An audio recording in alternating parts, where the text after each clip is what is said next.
2004 tsunami తర్వాత ఈ sentinel ప్రజలకు సహాయం చేసేందుకు ఆహార ప్యాకెట్లను పంచేందుకు భారత ప్రభుత్వం హెలికాప్టర్లను పంపింది. వీటిని చూసిన తెగ ప్రజలు హెలికాప్టర్పై బాణాలతో దాడి చేశారు.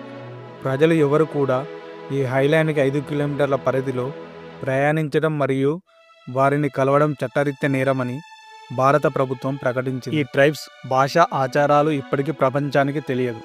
అయితే రీసెంట్గా ఈ ఐలాండ్కి వెళ్ళిన ఒక అమెరికా యూట్యూబర్ని పోలీసులు అరెస్ట్ చేశారు. రీసెంట్గా నిషేధిత ప్రాంతమైన నార్త్ సెంటినల్ ఐలాండ్లోకి ప్రవేశించిన ఒక వ్యక్తిని పోలీసులు అరెస్ట్ చేశారు. అతని పేరు మైకాలో పోలియోకోవ్. ఇతను అమెరికన్ సిటిజన్ కావడంతో యుఎస్ఏ ఎంబాసీకి ఇన్ఫార్మ్ చేశారు. ఆ ప్రాంతంలోనికి వెళ్ళినందుకు అతనికి జైలు శిక్ష పడే అవకాశం ఉంది. అసలు ఈ దీవిలో ఏముంది, దీనిని నిషేధిత ప్రాంతంగా ఎందుకు ప్రకటించారు, ఇప్పటికీ మిస్టరీగా ఉన్న ఈ ఐలాండ్ హిస్టరీ గురించి ఈ వీడియోలో తెలుసుకుందాం. అండమాన్ నికోబార్ దీవుల సమూహంలో 572 దీవులు ఉన్నాయి. వాటిలో కొన్ని ఐలాండ్స్లో మాత్రమే జనసంచారం ఉన్నది. అందులో నార్త్ సెంటినల్ ఐలాండ్కి మాత్రం ఒక ప్రత్యేకమైన దీవి. ఇది ప్రపంచంలోనే అత్యంత రహస్యంగా ఉండే ప్రదేశాలలో ఒకటి. ఈ ఐలాండ్ దాదాపు 60 చదరపు కిలోమీటర్ల విస్తీర్ణంలో విస్తరించి ఉంది. అండమాన్ నికోబార్ దీవులకు క్యాపిటల్ అయిన పోర్ట్ బ్లెయిర్ నుంచి ఉత్తర దిక్కున సుమారు 60 కిలోమీటర్ల దూరంలో ఇది ఉంది. ఇది ఐలాండ్ సెంటినల్స్ అనే తెగ నివసిస్తుంది. ఇక్కడ నివసిస్తున్న వారు కొన్ని సంవత్సరాలుగా ప్రపంచానికి దూరంగా ఉన్నారు. గతంలో ఆఫ్రికా ఖండంలో నివసిస్తూ ఉన్న కొన్ని ఆదివాసీ తెగలు వలసల బాట పట్టాయి. అందులో ఒక తెగ అండమాన్ దీవుల సమీపంలో ఉన్న నార్త్ సెంటినల్ ఐలాండ్లో స్థిరపడింది. ప్రపంచంలో ఉన్న అత్యంత పురాతనమైన తెగలు ఈ సెంటినల్స్ కూడా ఒకటి. అక్కడి ప్రజలు వ్యవసాయం అంటే తెలియదు. అడవిలో జంతువులు, తీరంలో చేపల వేటతో జీవనాన్ని కొనసాగిస్తూ ఉన్నారు.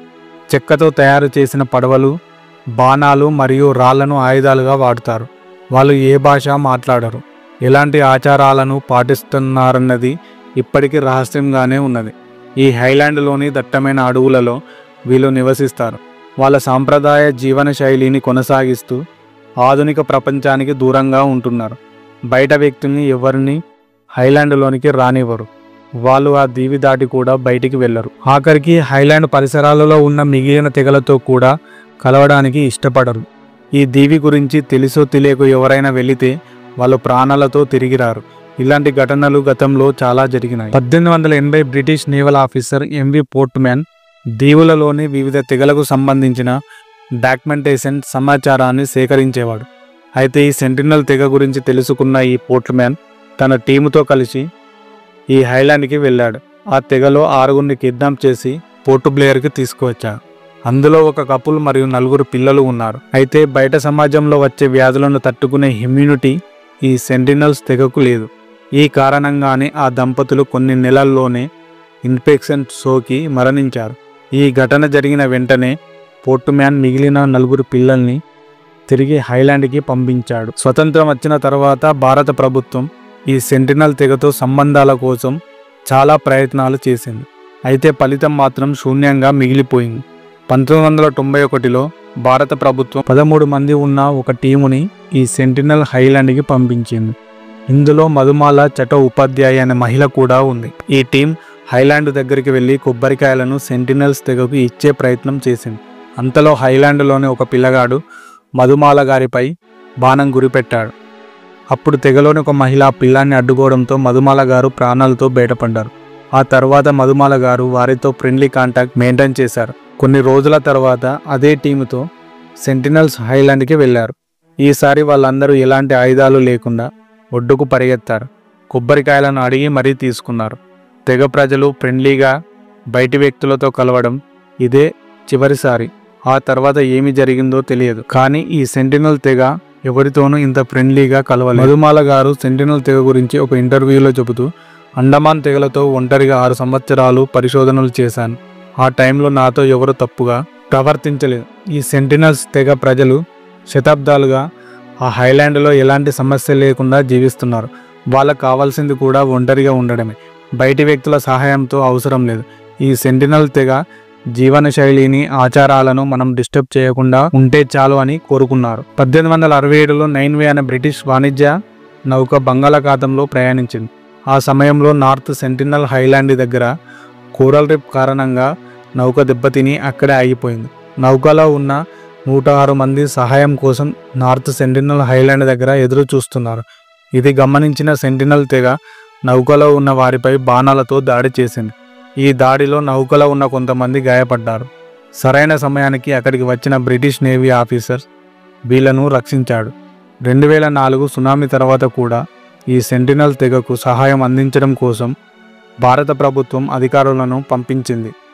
ఈ హెలికాప్టర్ను చూడగానే హైలాండ్లోని ప్రజలు బాణాలతో హెలికాప్టర్పై దాడులు చేశారు. చేసేదేమీ లేక అధికారులు కూడా వెనక్కి వచ్చేశారు. ఆ తర్వాత మరోసారి అనుకోకుండా 2 జాలర్లు నార్త్ సెంటినల్ హైలాండ్లోకి వెళ్లారు. వారు ప్రాణాలు కోల్పోయారు. వారి మృతదేహాలను తెగవాళ్ళు ఆ హైలాండ్లోనే పూడ్చేశారు. భారత ప్రభుత్వం హెలికాప్టర్ల ద్వారా జాలర్ల మృతదేహాలను రికవరీ చేసే ప్రయత్నం చేసింది. అయితే అది వీలు కాకపోవడంతో ప్రయత్నాన్ని విరమించుకుంది. 2018 జాన్ అలెన్ చావ్ అనే వ్యక్తి స్థానిక మత్స్యకారుల సహాయంతో నార్త్ హైలాండ్లోకి చేరుకున్నాడు. జానును చూడగానే సెంటినల్ తెగ తనపై దాడి చేసింది. లక్కీగా వారి నుంచి తప్పించుకున్న జాన్ మళ్ళీ రెండవసారి హైలాండ్లోకి వెళ్ళాడు.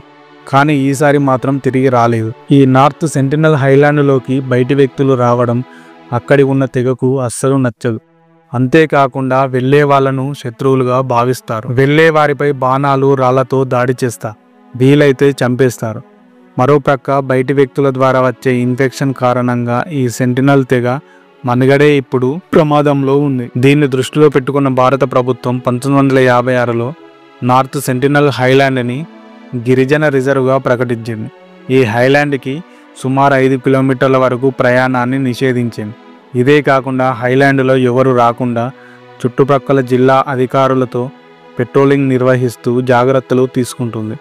2017లో సెంటినల్స్ తెగతో పాటు అండమాన్ ప్రాంతాలలో ఉంటున్న తెగలతో పాటు ఫోటోలు తీయడం, వీడియోలు తీయడం కూడా నిషేధించింది. ఈ సెంటినల్ తెగ ప్రపంచంలోనే అత్యంత ప్రత్యేకమైన ఆదిమ జాతుల్లో ఒకటి. ఎన్నో సంవత్సరాలుగా అన్చేంజ్డ్గా ఉంటూ తమ ప్రత్యేకమైన జీవనశైలిని కొనసాగిస్తున్నారు. ప్రపంచం అభివృద్ధి వైపు పరుగులు తీస్తున్న ఈ తెగ మాత్రం వారి సాంప్రదాయంలోనే జీవించాలనుకుంటున్నారు.